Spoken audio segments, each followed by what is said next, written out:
Në këtë video do të dëgjoni se si ndikon mërzia dhe shqetësimi në lutjet dhe në energjinë tonë shpirtërore, pse lutjet nuk pranohen kur mungon besimi i vërtet, dhe si mund të çlirohemi nga mërzia dhe të mbështetemi tek Allahu për qetësi shpirtërore.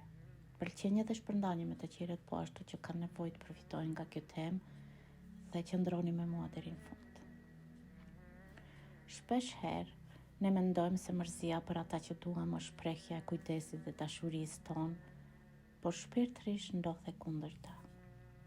Mërzia nuk i mbron të dashurit e tu, por i dobëson. Mërzia vepron si një formë pasive e syrit të keq, duke u marrë të tjerëve energjinë dhe duke i penguar të ecin përpara. Pra në vend që t'i ndihmosh, ti padashur i dëmton ato. Ajo që fokusohemi sqarohet. Nëse ti mërzitesh për dikë dhe ke frikë për të, ti po i dërgon energji frike dhe pasikurie dhe ajo do të ndodhë.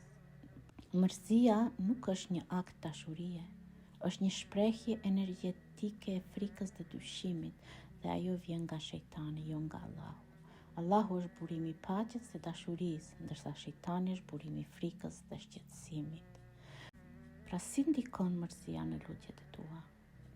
Jo vetëm që mërzia nuk ndihmon ata për të cilët mërzitesh, por gjithashtu pengon realizimin e lutjeve të tua, sepse kur mërzitesh ti për të tjerët, ti ndodhesh në një nivel të ulët dhe negativ, ku edhe duajat e tua për veten nuk të plotësohen, e lëre më për ata. Sepse kur ti mërzitesh vazhdimisht për të tjerët dhe shqetësohesh për gjëra që nuk janë në dorën tënde, ti harxhon energji shpirtërore që mund të përdorësh për vetveten. Mërzitesh dhe humb shpresën është sikur po i vonon vet lutjet e tua. Ti dërgon energji negative që pengon bekimet të arrijnë tek ty. Allahu ka caktuar një kohë për gjithçka dhe ti duhet të kesh besim në ta. Allahu thot në Kur'an në surën El Bekare: "E kur robërit e mi të pyesin për mua, unë jam pranë. I përgjigjem lutjes së lutësit kur ai më lutet. Prandaj, le të më bindën dhe le të më besojnë mua, që të jenë në rrugën e drejtë." Ky ajet na kujton se Allahu është gjithmonë pranë nesh dhe dëgjon çdo lutje, por kërkon nga ne besim dhe bindje ndaj tij. Nëse beson sinqerisht, ai të përgjigjet, por nëse dyshon dhe mërzitesh dhe nuk mbështetesh tek ai, atëherë ti e pengon vetën nga mëshira dhe ndihma e tij. Qëllimi nuk është vetëm të thuash me fjalë unë besoj në Allahun, ndërkohë që brenda teje vazhdon të mërzitesh, të dyshosh, të kesh frikë apo të shqetësohesh për të ardhmen. Besimi i vërtet nuk është vetëm në fjalë, por duhet të vijë nga zemra dhe të shprehet me veprime, me durim, me mbështetje tek Allahu dhe me largimin nga frika dhe pasikuria. Allahu na ka thënë në Kur'an të mos flasim keq, por të veprojmë dhe të jemi të durueshëm. Te surja Zumer thot vetëm ata që janë të durueshëm do të shpërblehen pa mas. Dhe te surja Ali Imran thot mos u likështoni dhe mos u trishtoni, sepse ju do të jeni fitimtar nëse ju jeni besimtar të vërtet. Prandaj në vend që të përhapim merakun dhe frikën, le të mbështetemi tek Allahu me besim dhe durim. Po ashtu profeti Muhammed a.s.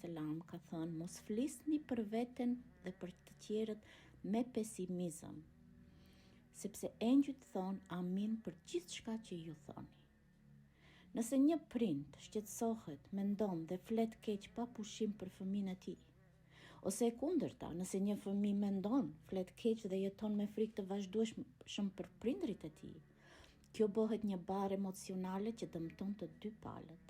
Engjëjt të dëgjojnë dhe thonë amin, pa marrë parasysh se çfarë ke thënë, e mirë apo e keqe. Ashtu, nëse një bashkëshort ka frikë për gruan apo burrin e tij, ose nëse mendon dhe flet keq apo xhelozon pa pushim, duke u mbushur me ankth dhe shqetësim, kjo jo vetëm që ndikon negativisht tek ai vet, por gjithashtu i jep energji partnerit të jetës për të bërë pikërisht atë që ai friksohet. Qoftë largimi i dashurisë, humbja e harmonisë, mungesa e lumturisë apo dobësimi i bekimeve në familje. Kjo shpesh bëhet shkak që marrëdhëniet të prishen e të marrin fund.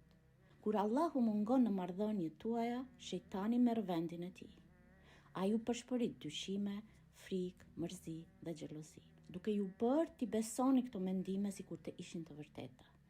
Në këtë mënyrë, pa e kuptuar, mohojmë premtimin dhe fjalën e Allahut dhe me vetë mendimet dhe frikrat e tua krijoni një realitet të dhimbshëm. Prandaj në vend që të ushqeni shejtanin me ndjenja negative si frika, dyshimi dhe meraku për të tjerët, duhet të mbështeteni dhe të fokusoni te Allahu në besim, dashuri, paqe të brendshme dhe mbështetjen e njëri tjetrit me energji pozitive. Në vend që të fokusoheni vazhdimisht te bashkëshorti, te prindri apo te fëmia, filloni të fokusoheni te Allahu dhe te vetja juaj, te qëllimi që Ai ka caktuar për ju në këtë jetë. Sepse aty ku shkon fokusi juaj, aty formohet dhe rritet edhe realiteti juaj. Prandaj, zgjidhni me mençuri çfarë realiteti doni për veten dhe për të dashurit tuaj. A dëshironi të jetoni në smundje, në dhimbje, ndarje, mërzi dhe negativitet? Apo të zgjidhni shërimin, dashurinë dhe paqen e brendshme, duke jetuar në prosperitet? Kujto këtë fjalë herën tjetër kur të dyshosh, mërzitesh dhe kur mendja të mbetet vazhdimisht te dikush. Kthehe fokusin te Allahu dhe qëllimi yt, që t'i lini të dashurit tuaj të lirë, të lulëzojnë dhe të lejoni që caktimi që Allahu ka për ta të realizohet.